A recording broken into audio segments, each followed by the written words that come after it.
deuxième séance du séminaire. Donc ce soir, nous allons nous engager plus profondément dans l'œuvre de René Guénon. Ce qui était prévu, c'était donc d'examiner en commentant le texte de Aperçu sur l'initiation, qui est un texte tardif, qui est un des derniers textes publiés du vivant de l'auteur, 1946, et qui fait donc la synthèse, qui fait donc la récapitulation de tout ce que Guénon avait dit de fondamental, on va dire, de fondamental sur le processus d'initiation, sur tout ce qu'implique l'initiation dans un sens guénonien évidemment, et sur lequel on va pouvoir revenir, et qui est donc qui permet de percevoir vraiment l'architecture profonde de tout ce que Guénon a à proposer à l'individu moderne pour se détacher, enfin pour s'élever dans la connaissance de la tradition et même dans la connaissance de ce que je dirais d'ontologie pure, ontologie pure, ontologie traditionnelle, ontologie métaphysique. Avant, je vais revenir sur un point que j'avais, un point d'introduction sur René Guénon. Je n'avais pas développé la dernière fois les quelques couples d'opposition, du moins je m'en souviens plus, quelques couples d'opposition entre donc les fameux concepts à balancier, le yin-yang, etc. René Guénon fonde très souvent son fonctionnement métaphysique sur des couples de notions qu'il oppose. Ce qui permet d'être à la fois pédagogique et de montrer une sorte de polarisation entre deux domaines, entre deux idées, entre deux sens aussi de la réalité et du monde et de l'être. Donc, René Guénon oppose l'ancien et le moderne, évidemment. Il oppose la tradition à la modernité. Donc, à chaque fois, je vais dire le plus positif et le deuxième élément sera le plus négatif. Donc, tradition positive, modernité négatif. Il oppose l'Orient positif à l'Occident négatif. Donc l'Orient, c'est ce qui se lève, l'Occident, c'est ce qui se couche, c'est ce qui descend. Donc sur la phase descendante du cycle de l'humanité, Occident. C'est pour ça que l'Occident domine actuellement, c'est parce qu'on est sur la phase descendante du cycle de l'histoire. Et Occident, en latin, ça veut dire qui tombe. Donc il oppose le métaphysique ou spirituel avec le matériel, évidemment.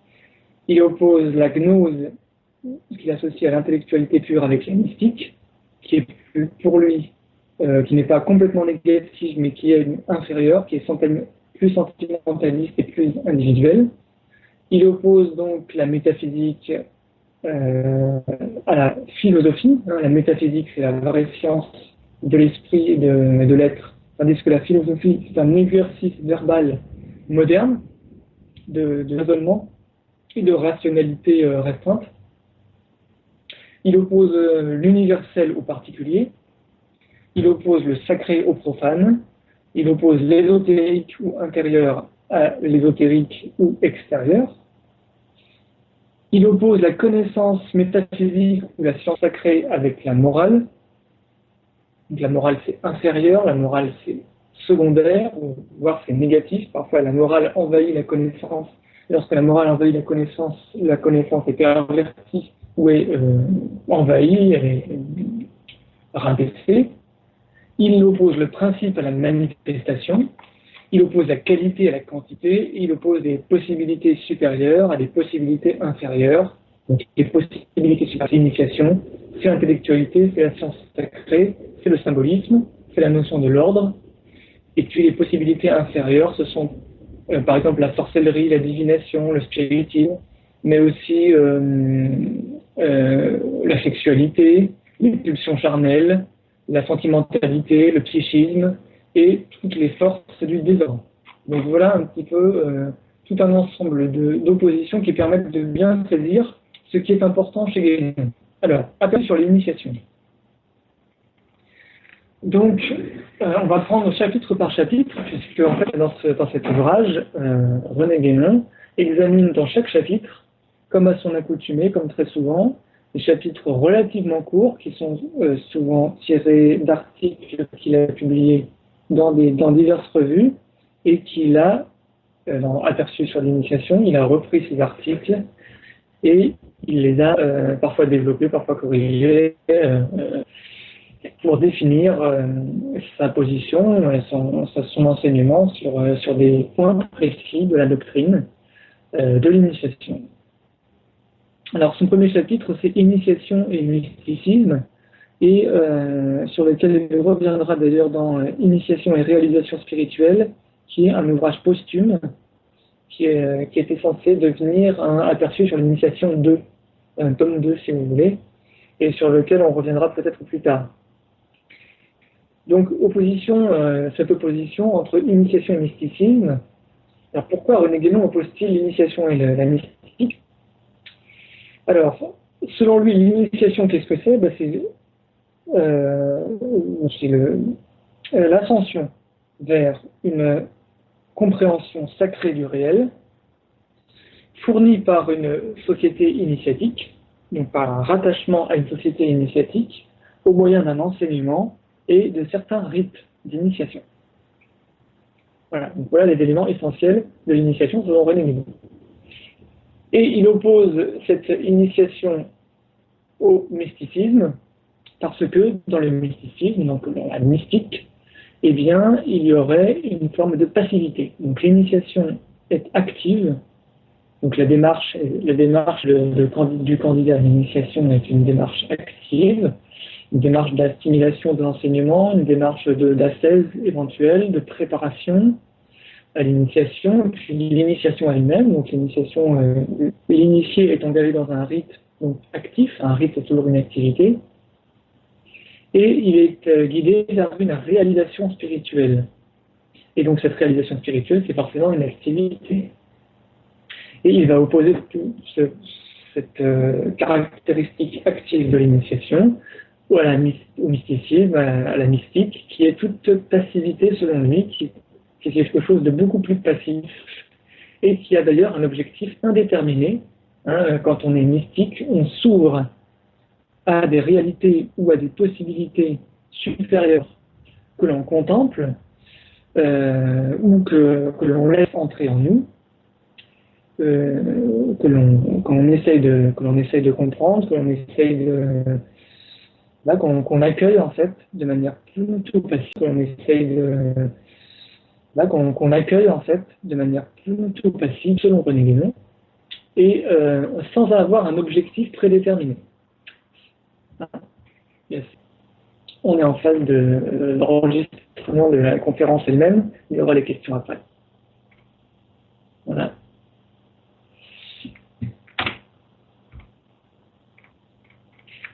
Donc les deux, alors c'est vrai que l'initiation et mystique ont un point commun, c'est qu'ils se rejoignent dans leurs principes. Selon René Guénon, toujours hein, évidemment, et ils se rejoignent dans leurs principes et ils ne s'opposent que dans les faits. C'est-à-dire qu'en fait, René Guénon laisse tout de même entendre que initiation et mysticisme auraient tout de même un objectif commun, une perspective commune,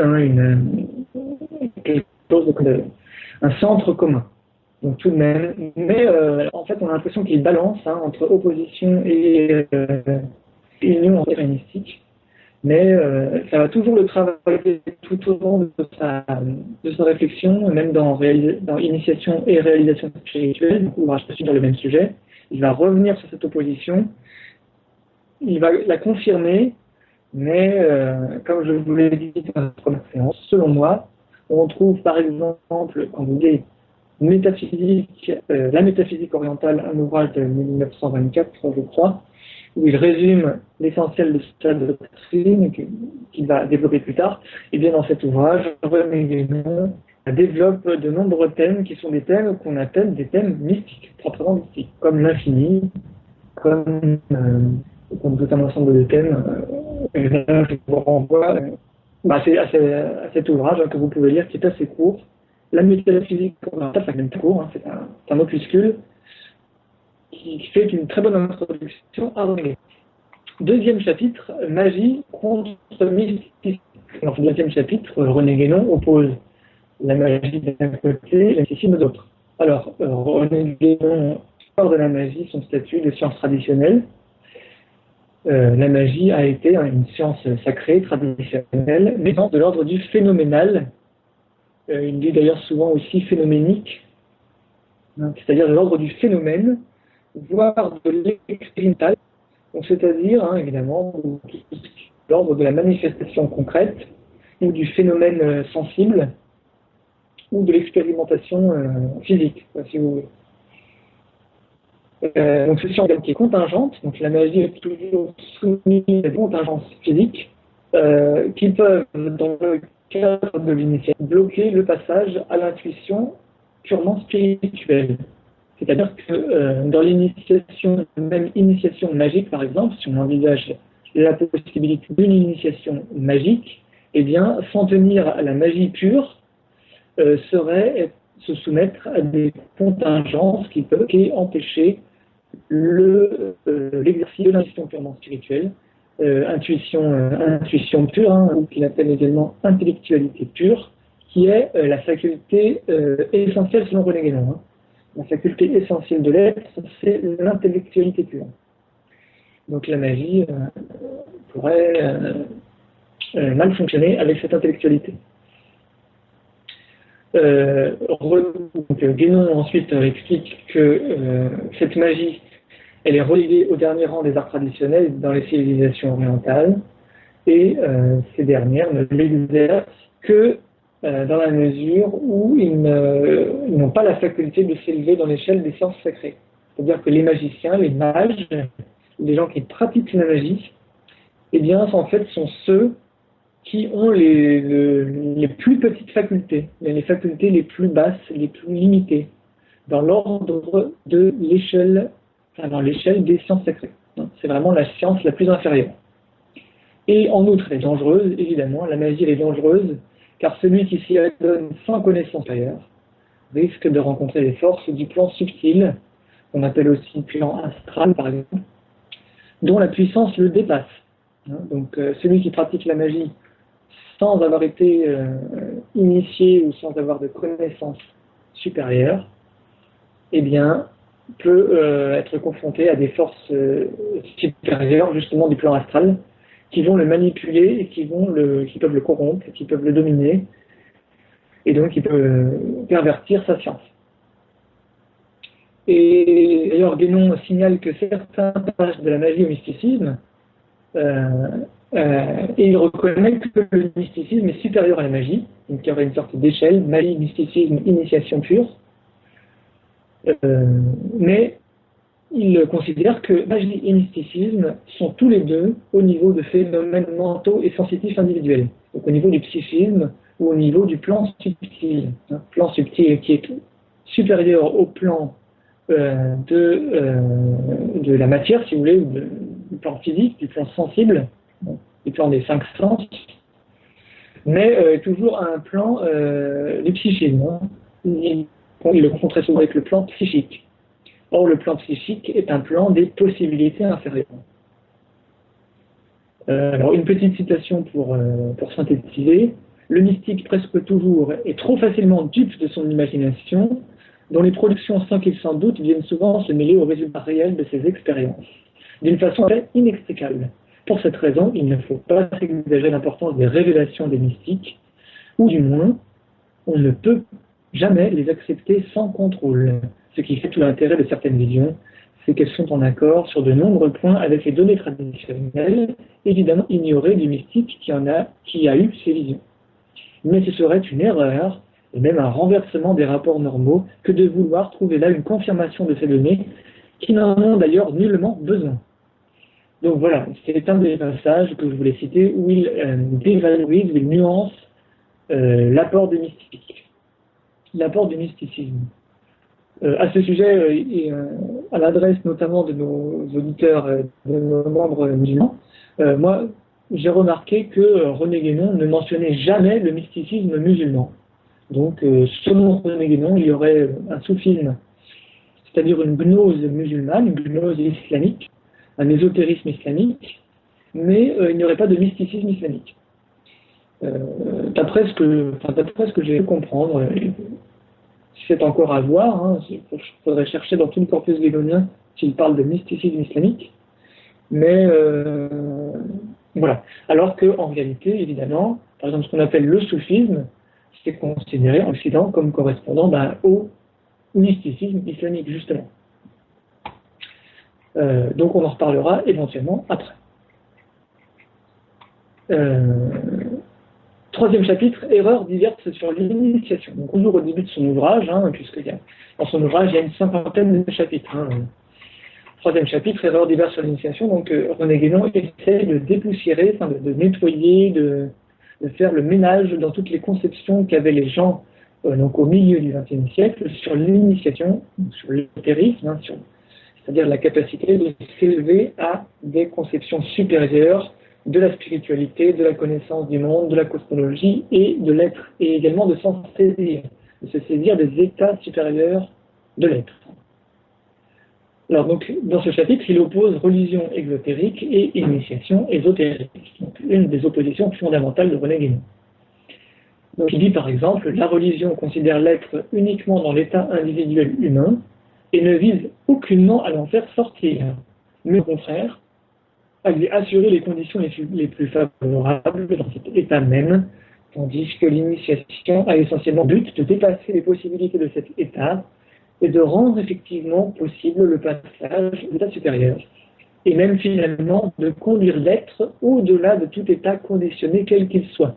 Donc là, c'est une citation assez importante où René Guénon distingue la religion qui, en gros, cherche à amener au salut individuel, dans l'état individuel de l'être, tandis que l'initiation a pour but d'élever l'être à des possibilités autres que le salut, des possibilités supérieures autres que le salut, et de conduire donc à cet état inconditionné sur lequel on est. Alors, toujours dans cette opposition entre mystique et initiation, il continue, il développe certains aspects. Il développe par exemple la mystique qui est alliée à la grâce, donc les notions théologiques de grâce. Donc le mystique est un être ouvert à la grâce divine, tandis que l'initiation est active. Et celui qui veut s'initier, celui qui est dans l'initiation, eh bien, il s'active, il est dans une démarche active qui s'oppose à la grâce, puisque lorsqu'on en croit à la grâce, il suffit de s'ouvrir à la grâce. Il suffit de se livrer à la grâce dans la théologie, que ce soit la théologie chrétienne ou, je crois, même la théologie musulmane où le musulman doit se livrer à Dieu, il doit se laisser totalement guider par Dieu. Il n'a rien à avoir à faire de spécial que de se livrer totalement à Dieu. On discutera éventuellement après si je me trompe. Donc il dit, en ce qui concerne l'initiation, la simple communication avec les états supérieurs ne peut pas être regardée comme une fin, mais seulement comme un point de départ. Si cette communication doit être établie tout d'abord par l'action d'une influence spirituelle, c'est pour permettre ensuite une prise de possession effective de ces états, et non pas simplement, comme dans l'ordre religieux, pour faire descendre sur une grâce qui les relie d'une certaine façon, mais sans les faire pénétrer. Donc, selon René Guénon, s'ouvrir à la grâce est un point limité de développement spirituel. Ah, j'entends des bruits, donc il y aurait encore un micro à couper, s'il vous plaît. Donc la grâce, développement spirituel. Ah, s'il vous plaît. Donc la grâce serait encore un état limité où celui qui s'ouvre à la grâce n'accéderait pas en fait à des états supérieurs, ou alors il accéderait à des états considérés comme des fins. Quand le mystique, par exemple, perçoit des états supérieurs de l'être, comme par exemple un état angélique, par exemple, eh bien, il irait jusqu'à cet état angélique, mais d'une part, donc, soit il y reviendrait à l'état humain, donc en fait l'état de mystique serait un état instable entre l'état humain et l'état angélique, il y aurait des allers-retours, soit il irait jusqu'à l'état angélique, mais cet état angélique serait considéré comme une fin, c'est-à-dire que là, le mystique considérerait l'état angélique comme vraiment l'accomplissement absolu de sa destinée mystique. D'accord? Donc René Guénon oppose cette démarche à la démarche initiatique, qui est une démarche véritablement transcendante, méta-transcendante si vous voulez, qui dépasse tous les états de l'être, y compris l'état angélique par exemple, et qui irait jusqu'à l'état qu'il appelle l'identité suprême, qu'on peut faire correspondre à tout simplement l'union au principe suprême, au Dieu. L'union à Dieu, mais une union active. Tandis que le mystique se contenterait d'étapes, des étapes inférieures. Et c'est une des raisons pour laquelle, par exemple, René Guénon rejette Swedenborg comme n'étant pas véritablement initiatique. Swedenborg, pour ceux qui ne le connaîtraient pas, c'est un auteur du XVIIIe siècle qui a été visiblement initié à des visions mystiques du ciel et de l'enfer et des divers états multiples de l'être. Donc René Guénon considère que Swedenborg a eu une initiation extrêmement partielle et donc de type mystique. Voilà. 4e chapitre, conditions de l'initiation. Donc maintenant, pour s'initier, maintenant qu'on a bien compris ce qu'était l'initiation vraie, selon René Guénon, il indique les conditions. Donc, accéder à l'initiation, ce n'est pas ouvert à n'importe qui, c'est même ouvert à très peu en fait, c'est à une élite humaine extrêmement limitée, que ce soit de principe ou de facto, très peu de personnes peuvent accéder à l'initiation réelle. Alors, par exemple, toujours en cette, il va continuer à toujours mieux définir l'initiation en l'opposant à la mystique.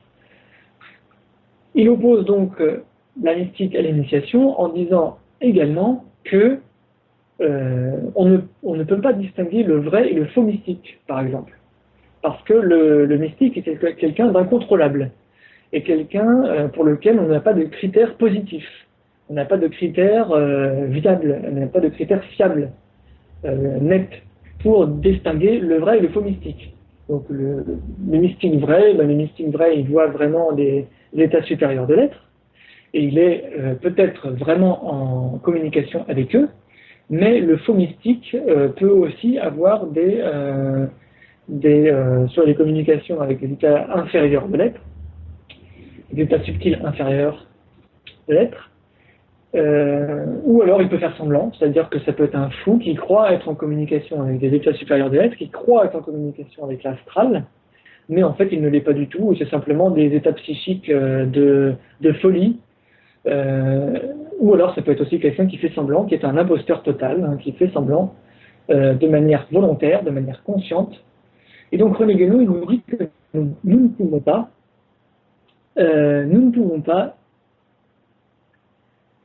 faire la différence entre le mystique et l'initié, entre le mystique et entre le vrai et le faux mystique. Tandis que nous pouvons faire la différence, selon René Guénon, entre le vrai initié et le faux initié. Donc dans l'initiation, il y aurait des critères positifs, des critères fiables pour distinguer ce qui est vraiment un état inférieur, un état intermédiaire et un état supérieur de l'initiation.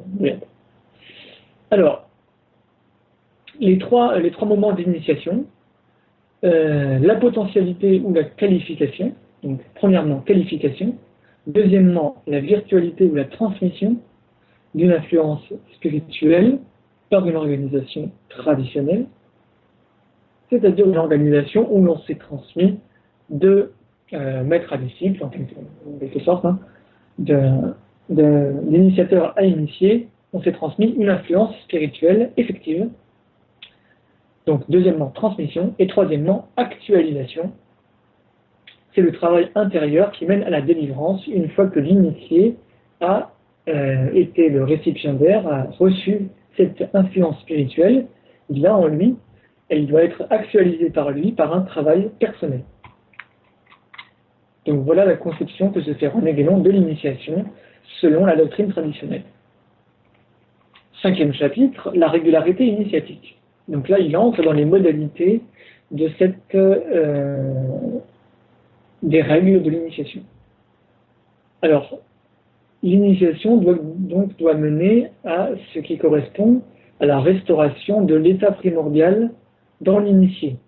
Et cet état primordial, donc qu'il appelle également délivrance, qu'il appelle aussi identité suprême, qu'il appelle aussi état inconditionné, donc état primordial, qui est la plénitude. Alors, excusez-moi, il faut que je me corrige. En fait, l'état primordial, c'est une étape seulement. C'est une étape. Mais c'est une étape très supérieure, très haute, mais ce n'est pas l'étape absolue. Ce n'est pas l'étape finale. Donc, restauration de l'état primordial, qui est la plénitude et la perfection de l'individualité humaine, résidant au point central unique et invariable, où l'être pourra ensuite s'élever aux états supérieurs.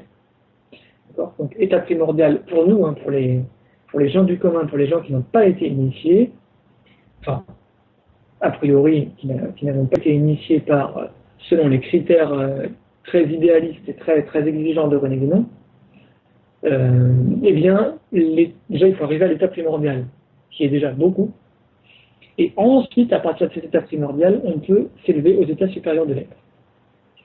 Et cet état primordial, c'est la jonction avec le point central unique et invariable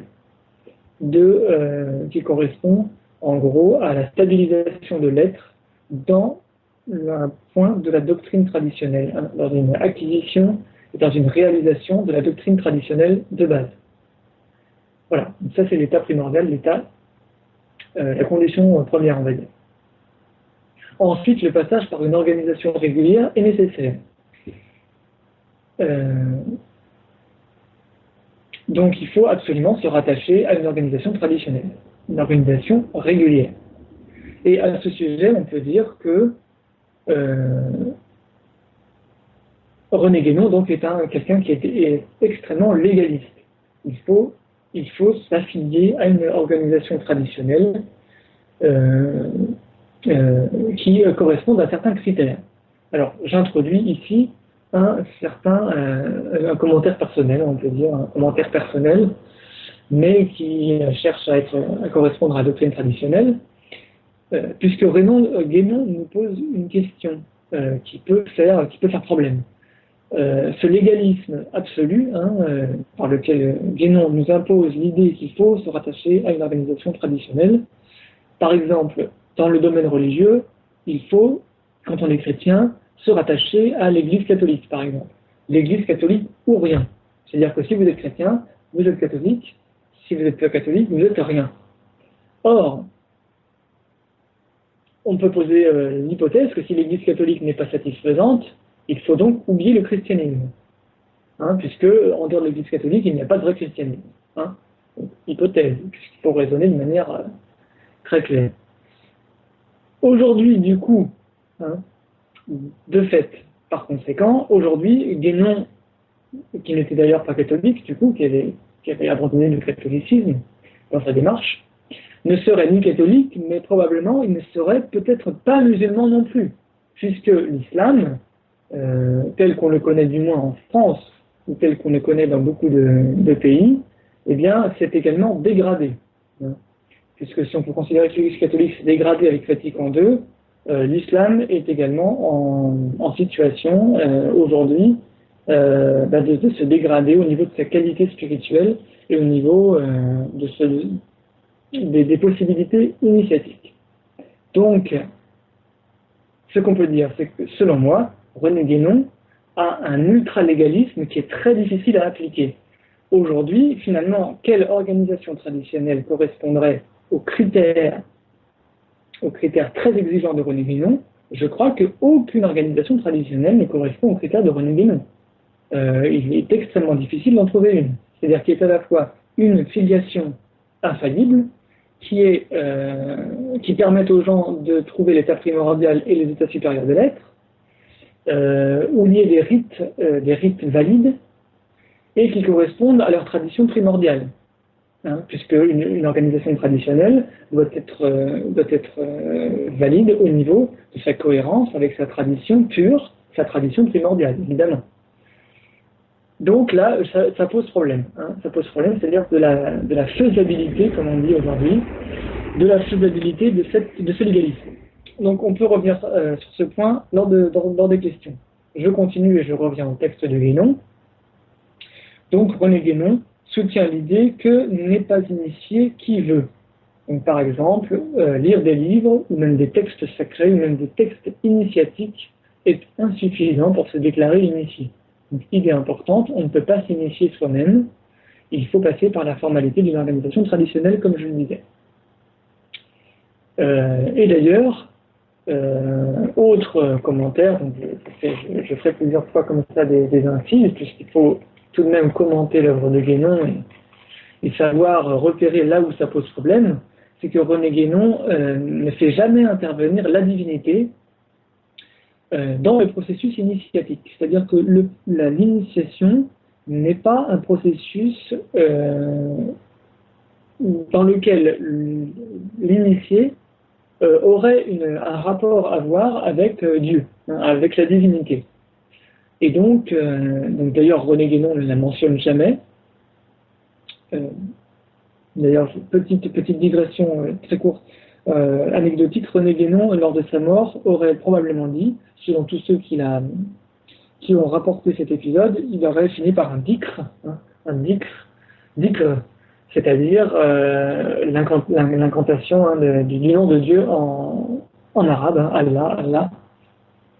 Donc il y aurait une sorte de contradiction, d'opposition entre l'absence de Dieu, l'absence du nom de Dieu, l'absence de la divinité dans l'œuvre de Guénon, et le fait que finalement à sa mort, il était un parfait mystique en relation avec Dieu. Donc, problème, bizarrerie a priori, la divinité n'intervient pas dans le processus initiatique selon René Guénon. Alors, cette divinité, elle va apparaître sous un terme que René Guénon va utiliser, mais un terme spécifique et qui peut poser problème aussi. Il va parler d'éléments non humains. Hein, ce sera la seule mention, la seule évocation potentielle de la divinité dans la doctrine guénonienne, c'est-à-dire cet élément non humain qui serait à l'origine de toute tradition justifiée, hein, élément non humain qui fournit la révélation primordiale en quelque sorte, hein, la révélation primordiale qui est à l'origine d'une tradition. Mais il ne précise jamais la nature ni le rapport de cet élément non humain avec l'initié, autrement que par une organisation traditionnelle justement.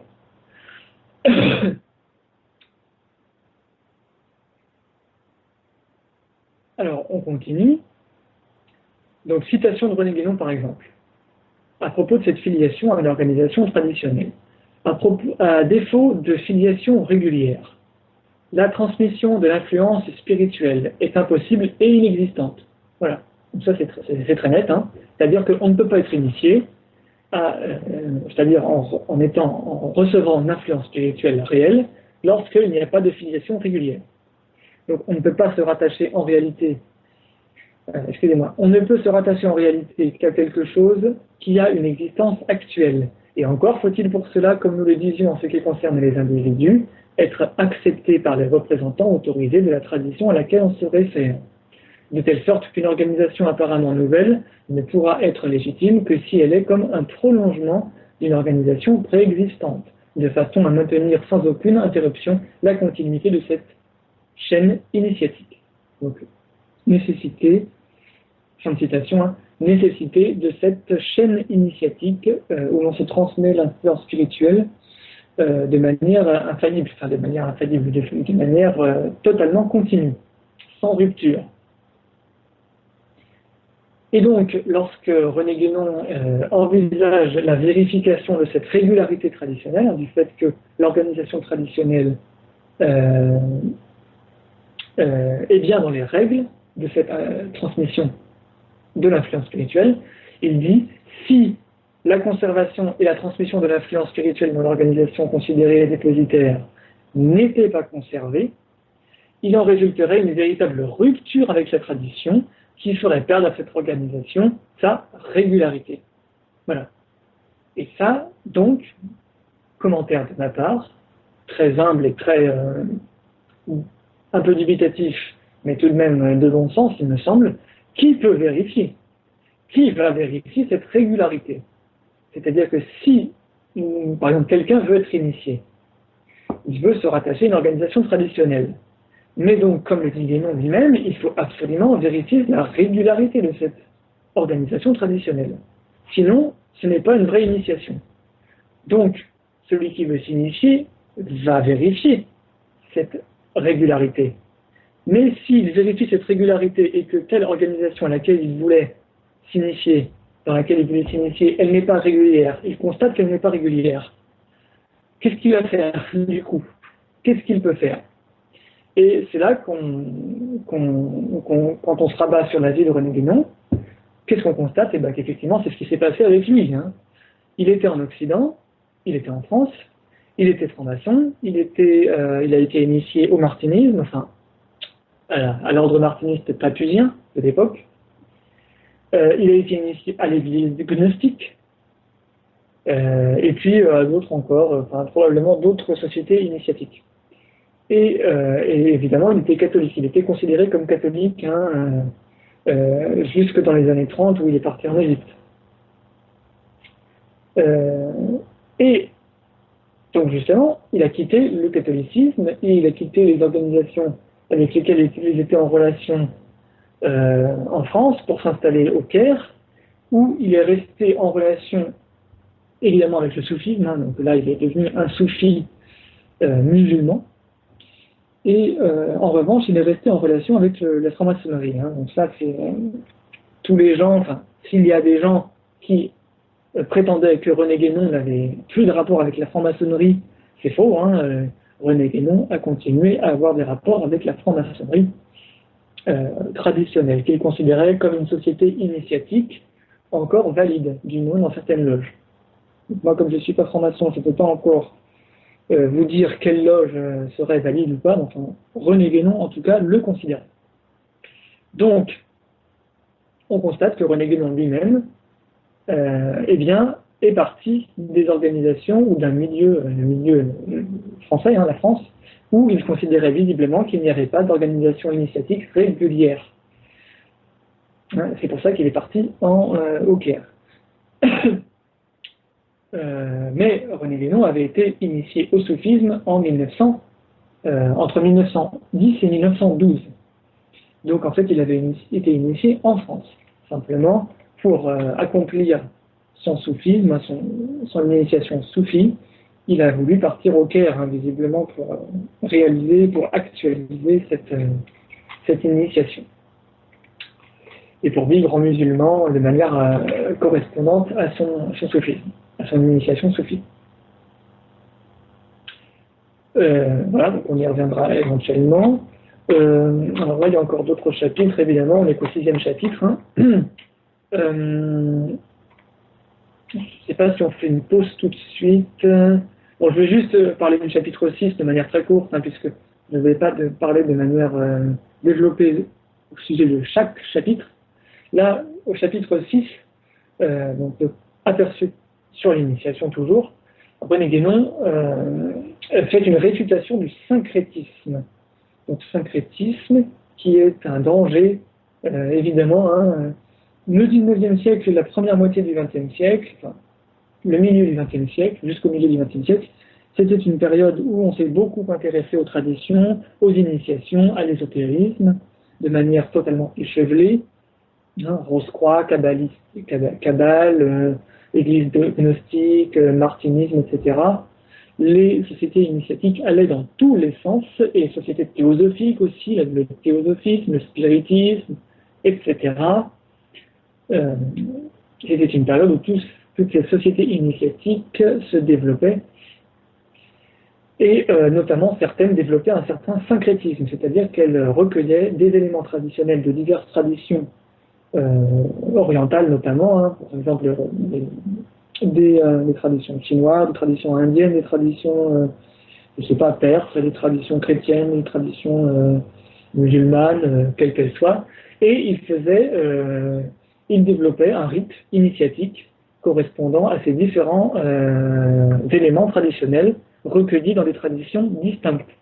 Et ça, c'est une méthode typiquement récusée par René Guénon, hein, qui récuse ce syncrétisme qu'il considère comme une décadence traditionnelle et une corruption. Donc il faut bien faire la différence. Lorsqu'on a lu Guénon pas mal, on comprend très bien, mais lorsqu'on ne l'a pas lu, peut-être qu'on ne comprend pas la différence entre syncrétisme et l'idée que René Guénon se faisait de l'unité transcendante des traditions et même des religions d'ailleurs.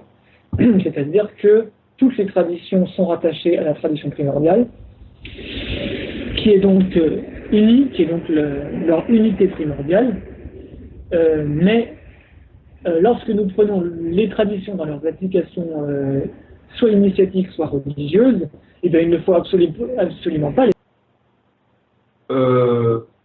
À titre personnel, pour ce que je comprends de ces choses, l'opposition mysticisme-initiation me semble un peu artificielle. Alors, c'est vrai que c'est une remarque que même moi je me fais à chaque fois que je lis Guénon. Je peux juste répéter ce que j'ai dit, c'est-à-dire qu'en fait, quand on lit Guénon, on comprend très bien que lui est dans une posture méthodologique. Il veut établir une méthodologie. Et le problème, c'est que tu ne peux pas faire une méthodologie de la mystique. Il n'y a pas de... Oui, tu ne peux pas faire de méthode mystique. Il n'y a pas de procédure initiatique mystique. Ce qui est partiellement faux, parce qu'en fait, René Guénon avait une certaine ignorance des auteurs mystiques. René Guénon avait une science extraordinaire, avait des connaissances très étendues sur tout un ensemble de traditions. Et en fait, au niveau, par exemple, pour prendre l'exemple de la tradition de la théologie mystique et de tous les auteurs mystiques chrétiens, eh bien, René Guénon, on avait une connaissance très limitée qui se restreignait à Jacob Böhm, cet auteur du début du XVIIe siècle, auteur mystique et illuministe chrétien. Et il connaissait Swedenborg aussi, qui est aussi un chrétien, mais un chrétien protestant, mystique, illuminé, mais comme je vous l'ai dit, qu'il considère comme un pur mystique, qu'il récuse donc. Il rejette aussi Saint-Martin, mais il développe très peu ce point. Enfin, René Guénon expose des méthodes qu'il considère comme étant recentrées sur la doctrine traditionnelle pure. Et donc, ça impose de considérer que tout ce qui est à côté, tout ce qui est un petit peu plus décentré, eh bien, c'est invalide, c'est beaucoup moins méthodique, c'est beaucoup moins précis. Voilà. Et donc pour terminer juste là-dessus, comme je te l'ai dit, et comme dit au séminaire précédent, pour moi, René Guénon peut très facilement être rattaché au mysticisme, ce qu'on appelle le mysticisme. Alors, on pourrait s'étendre éternellement, on pourrait s'étendre beaucoup là-dessus. Mysticisme vient du grec mystes, qui signifie le myste, c'est-à-dire l'initié. Donc justement, ça veut dire l'initiation. Le mysticisme, ça veut dire l'initiation, étymologiquement. Mais René Guénon, en fait, considère que le mysticisme, c'est un phénomène moderne, c'est-à-dire qu'en gros, Sainte Thérèse d'Avila, en gros, Bernadette Soubirous, les visions de la Vierge Marie à la Salette, Sainte Thérèse de Lisieux, ou Swedenborg par exemple, et que donc tous ces auteurs mystiques, quand on les prend tous vraiment dans leur ensemble, d'ailleurs on pourrait faire un séminaire tout là-dessus, mais bon, on ne peut pas le faire maintenant, quand on les prend tous ensemble, ça donne un corpus totalement incohérent, chaotique, qui ne permet pas de faire cette fameuse méthode initiatique correspondant à la doctrine traditionnelle dont se revendique René Guénon. Dont il détermine vraiment des éléments précis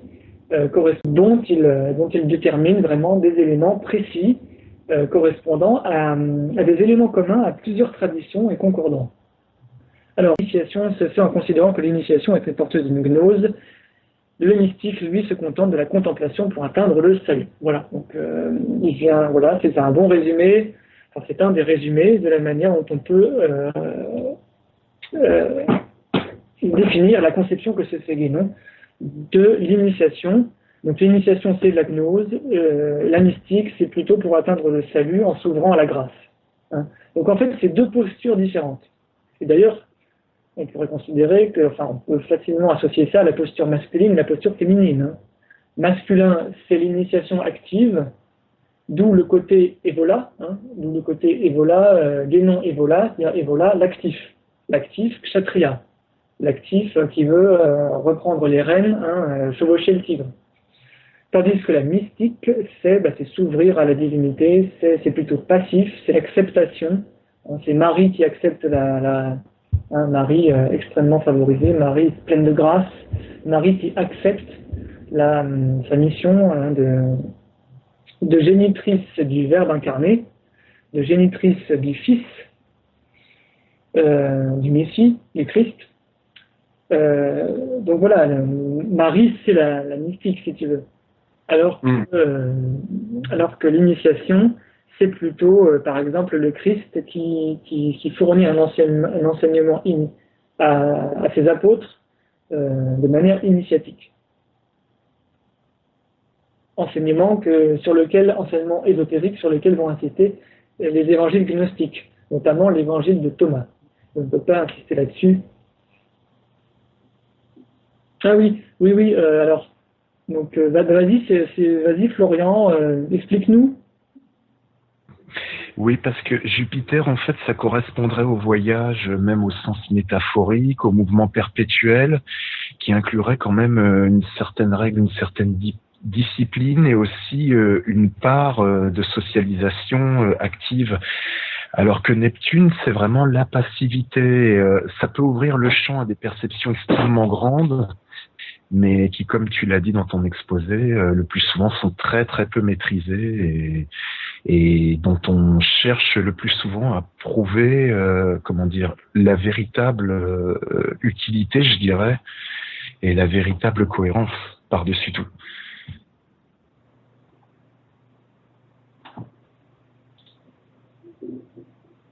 Voilà, exactement. Et même, on peut faire un peu, on peut continuer encore le couple d'opposition. Hein. D'ailleurs, il faudrait que je fasse une séance sur les couples d'opposition, même entre tout ce qui est masculin et tout ce qui est féminin dans les éléments traditionnels. Mais un des éléments, c'est que l'initiation, elle est plutôt solaire, tandis que la mystique est plutôt lunaire. Ça peut être attaché aussi à ce que Gilbert Durand, donc Gilbert Durand qui est un anthropologue qui s'est frotté à la mystique et à l'ésotérisme, Gilbert Durand va opposer régime nocturne et régime diurne. Donc, et le régime diurne, c'est-à-dire le régime du jour, hein, le régime solaire, si tu veux. Donc le régime diurne, c'est le régime de la discipline, de l'ordre, de la clarté, de l'ascèse, de la méthode justement, hein, tout ce qui est méthodique, tout ce qui est actif, tout ce qui est déterminé, tout ce qui est ordonné, tout ce qui est masculin, donc plutôt masculin.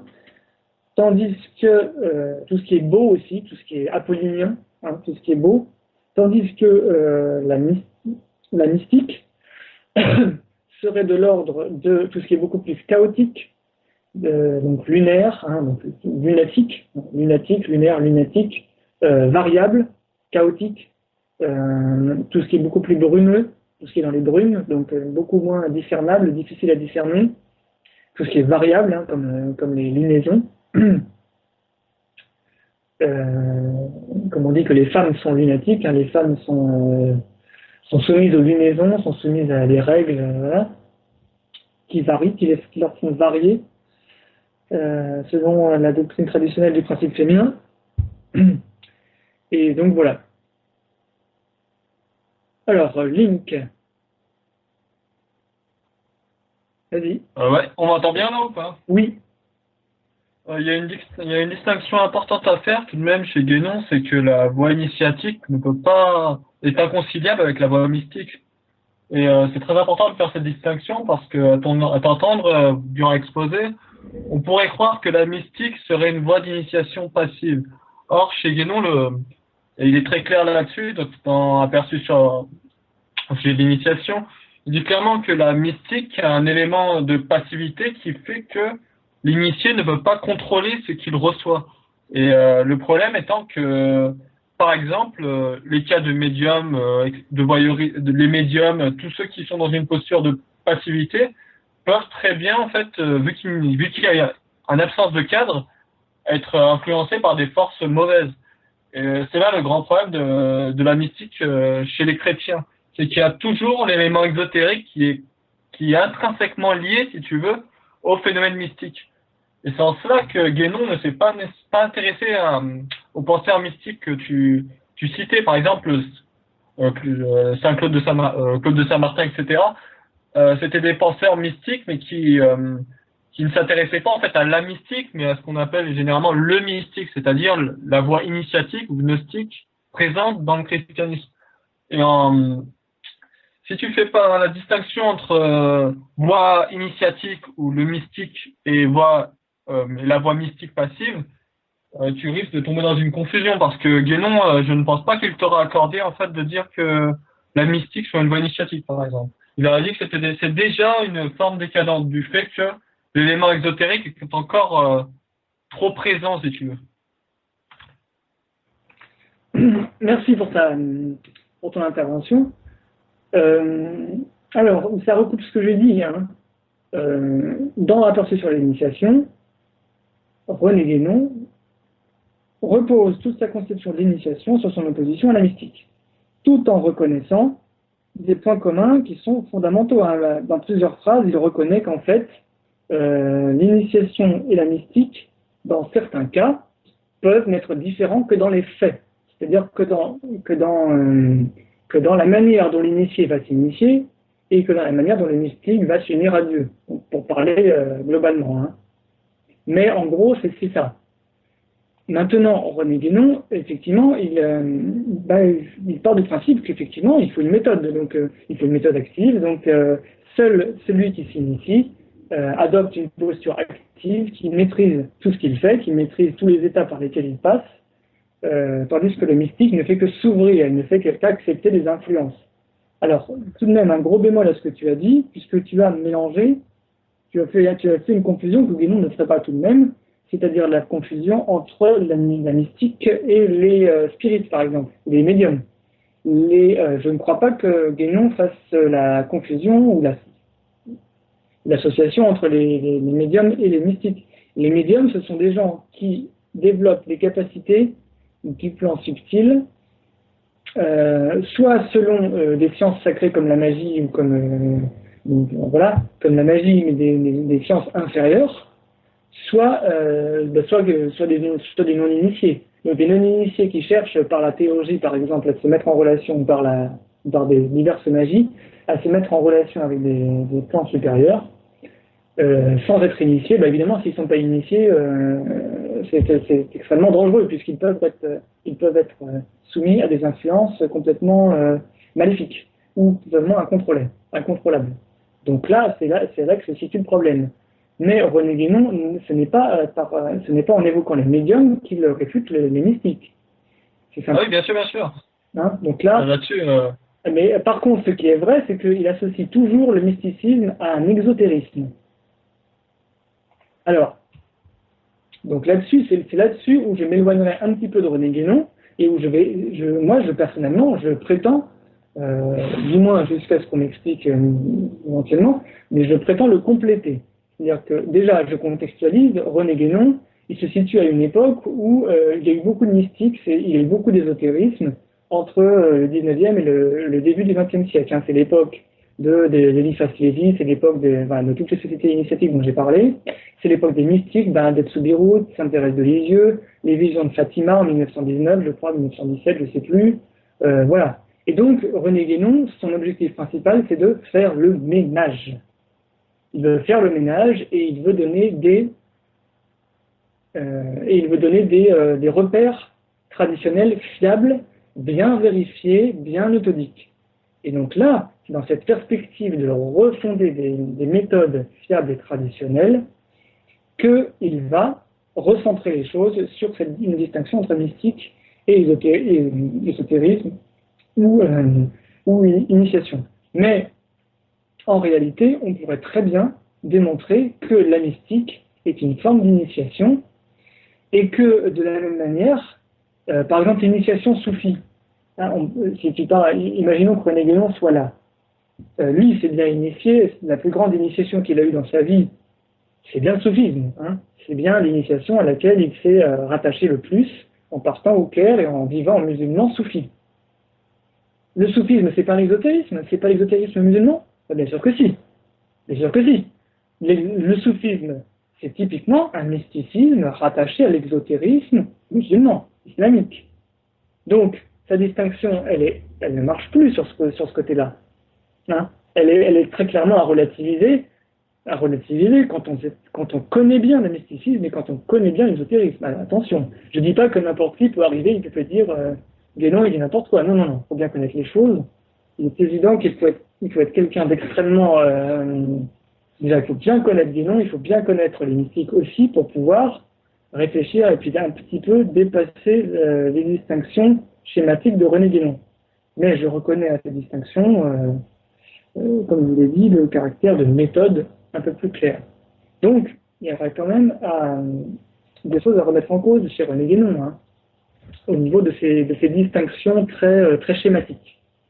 Hein, on peut dépasser, je pense qu'on peut tout à fait intégrer la mystique à un processus initiatique.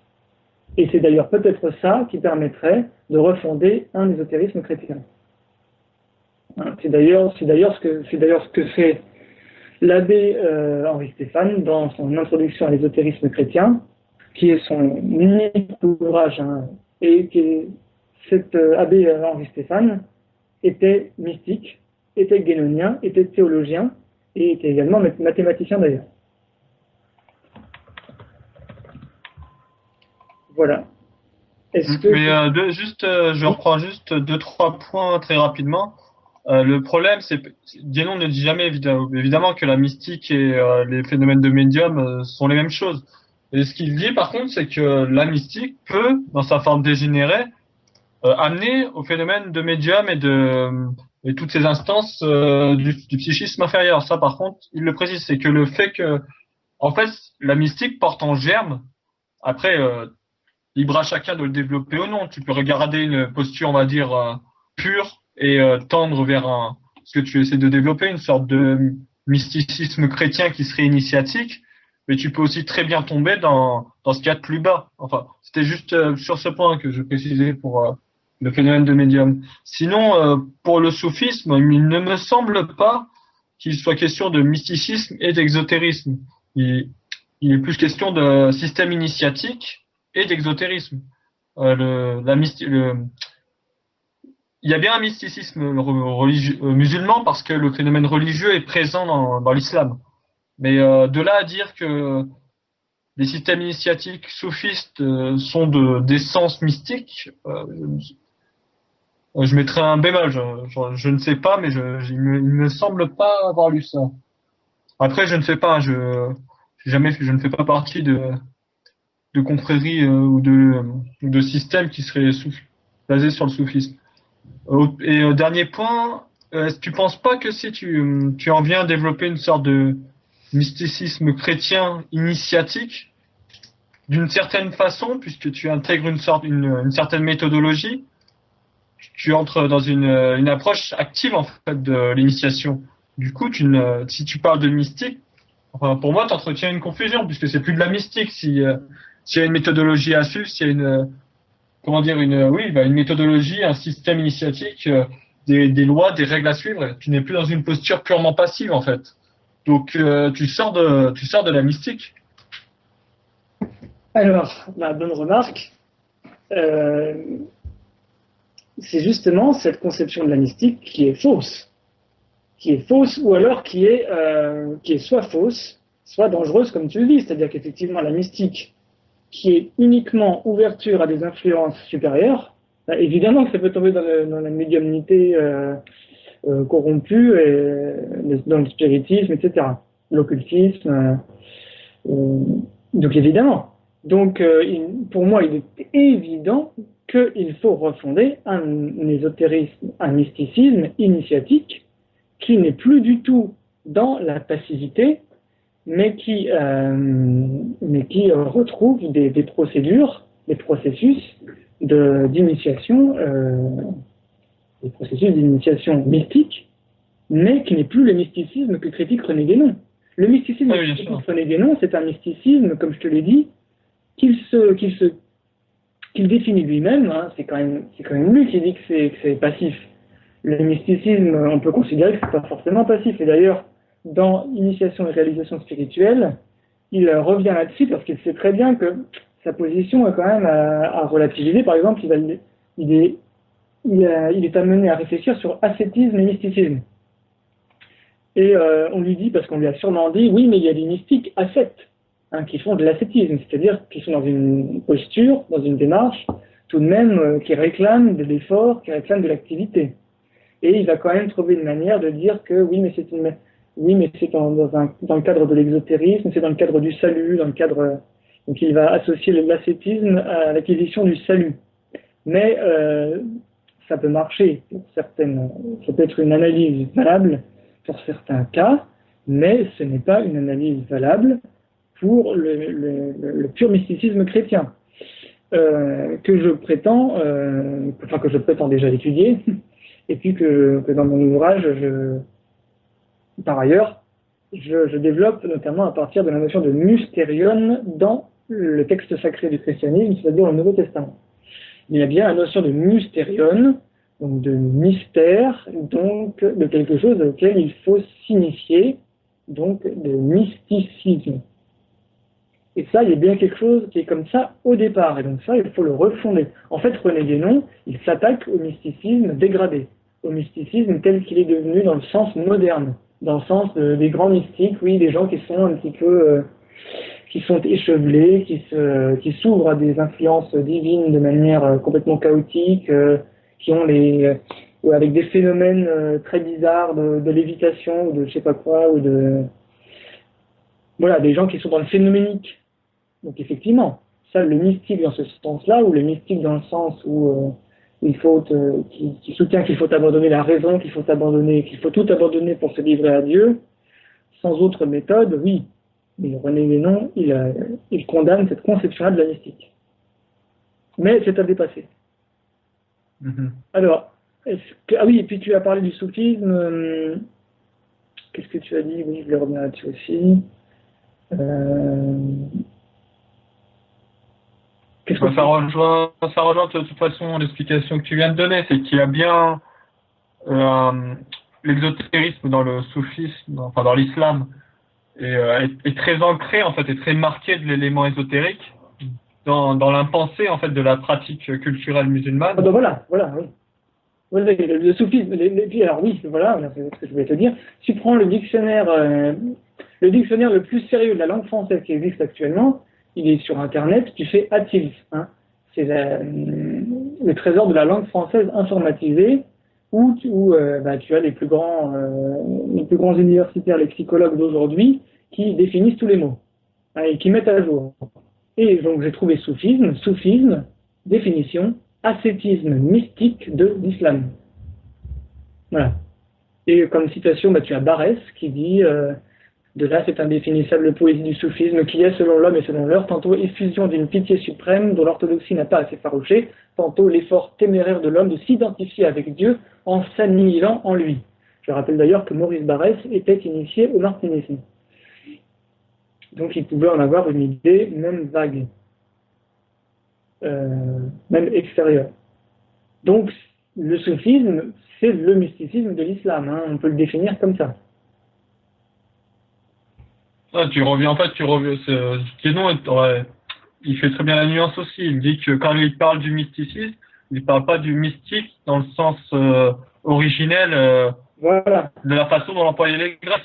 Quand il fait dire que la mystique, c'est la mystique moderne en fait, la forme dégradée, le sens qu'elle a pris avec le temps en fait. Il critique pas la mystique en tant que forme traditionnelle. Dans ce cas-là, oui, il te rejoindrait, je pense. Voilà. Il y aurait une manière tout de même de réhabiliter la mystique dans sa forme traditionnelle. et qui n'est pas contradictoire avec évidemment avec l'ésotérisme initiatique. Ouais. Et d'ailleurs, c'est dans les textes. Enfin, c'est dans les textes. Le mot mystique n'existe pas. Enfin, en ce qui concerne la Bible, le Nouveau Testament, tu n'as pas le terme ésotérisme. Évidemment, le terme ésotérisme est très tardif. Il est apparu qu'au XIXe siècle. Tu n'as pas le terme mystique, mais tu as le terme donc, mystérion, très important. Tu as le terme eso et exo, qui reviennent plusieurs fois dans les paroles du Christ. Donc, la distinction entre l'enseignement éso, c'est-à-dire l'enseignement intérieur, l'enseignement privilégié des initiés, des apôtres, et l'enseignement extérieur, par exemple l'enseignement de Jésus aux foules, sachant que Jésus est typiquement un maître initiatique, hein, comme je le dis dans mon livre. Il est typiquement un maître initiatique où on retrouve vraiment tous les éléments du gourou traditionnel, on peut dire, du maître initiateur traditionnel. Et donc, il faut revenir au texte primitif pour bien retrouver. Alors, est-ce que Sébastien, tu vas intervenir? Ah voilà. Est-ce que vous m'entendez? Oui, avec de la friture. Ah, de la friture, ouais, bah, je crois que j'ai un problème de micro, donc c'est toujours. Ah, ça va, vas-y, c'est bon, vas-y. C'est toujours frité, non? Oui, je posais une question, je me demandais, moi j'ai lu qu'un seul ouvrage de Guénon, hein, c'est, comment ça s'appelle, Écrit du monde moderne, donc suite, il n'y a pas très longtemps, hein, c'était suite au contact qu'on avait eu il y a 1 ou 2 mois sur Facebook, et du coup moi je me suis plus intéressé aux gens qui ont reçu Guénon au début du XXe siècle, notamment des auteurs comme René Daumal, donc qui se prétendent même pas mystiques, mais qui sont transis de mysticisme entre autres. Et je me demandais, enfin je te posais la question, à savoir en quel sens on peut affirmer que René Guénon est un sémaphore local, enfin voilà, c'est quelqu'un qui amène en l'Occident à se poser la question de la mystique, mais de manière philosophique, on va dire, de manière méthodiquement philosophique, enfin telle qu'on la que la connaît la tradition philosophique en Occident, quoi, on va dire cartésienne. Et ouvre ainsi l'horizon d'une mystique laïque. Voilà. Comme on sait que, par exemple, juste pour finir, que les philosophes en Occident, même si, enfin, on peut dire que, enfin, moi je pense que c'est des mystiques, c'est presque toutes les philosophies qui ont fonctionné en Occident sont des mystiques qui n'ont pas abouti. En gros, les philosophes sont des mystiques ratés. Hein, comme Descartes dans les méditations métaphysiques, par exemple, notamment, mais je passe Pascal, je passe Emmanuel Kant, et encore. Et donc voilà, Guénon, lui, amène, comment dire, un savoir instruit d'Orient, et nous conduit à nous reposer la question dans le monde contemporain. De la mystique, mais sans qui n'est pas teinté d'ésotérisme et forcément de la magie, on peut y venir après, l'action à distance, etc., on peut y venir après, la question des énergies, on peut y venir après, mais tout d'abord nous la poser de manière spécifiquement rationnelle. Donc la prendre en compte comme quelque chose qui est un prérequis de la rationalité. Voilà. Oui.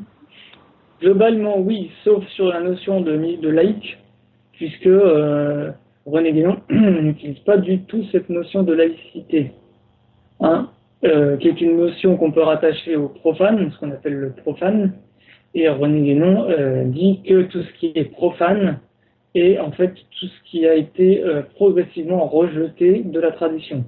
Donc, or, il faut réintégrer la tradition. Donc, tout ce qui est profane, en fait, il explique que tout est sacré, mais que considérer quelque chose comme profane, c'est en fait s'en tenir à un point de vue profane. C'est un point de vue en fait, le profane et le sacré. Tout est sacré, mais si tu considères quelque chose comme profane, c'est que tu as toi un point de vue profane. Et donc il faut d'abord réintégrer la vision traditionnelle pour déjà espérer comprendre les choses. Et dans la vision traditionnelle, tout est sacré. Donc de toute façon, il faut faire tout revenir dans l'ordre du monde traditionnel, c'est-à-dire par l'intermédiaire des sciences sacrées. Et sinon, oui, on peut dire que oui. Alors, donc il n'y aurait pas de mystique laïque, puisque d'ailleurs dans Initiation et réalisation spirituelle, je crois, il dit bien qu'il y a nécessité de se rattacher à un exotérisme traditionnel. Donc de toute manière, il faut toujours se rattacher à un exotérisme traditionnel pour prétendre à une quelconque initiation. Ok. Sinon, je suis d'accord avec ce que tu as dit. D'accord, super. Super, merci. Alors, dommage, on a perdu Jérémy, alors que peut-être que Jérémy aurait pu... pourquoi il est parti? Est-ce que quelqu'un d'autre a une remarque? Moi, j'ai une petite remarque. Oui. Dans son ouvrage L'homme et son devenir dans le Vedanta, il accorde quelques petites lignes sur les supports. Les supports dans le but comme moyen contingent, comme pour arriver à la délivrance. Il met une petite astérisque et il parle des sacrements. Je voulais juste savoir si tu allais en parler dans ton discours qui va suivre. Donc, sacrement, délivrance et puis aussi de l'homme universel comme finalité de l'initiation. Oui, alors dans Aperçu sur l'initiation, il va traiter, il traite des sacrements. Par contre, il traite à peu près de ces thèmes-là aussi.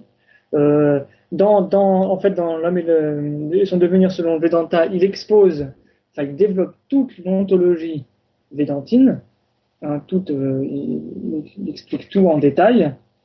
Tandis que dans Aperçu sur l'initiation, il applique ça au processus initiatique. Notamment les processus initiatiques tels qu'ils devraient être entendus par un Français du XXe siècle qui veut retourner à la tradition.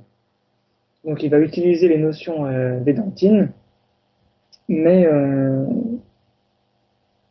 de manière beaucoup plus allusive, hein, évidemment, que dans L'homme et son devenir selon Vedanta. Donc sinon, oui, on en parlera. Très bien, merci.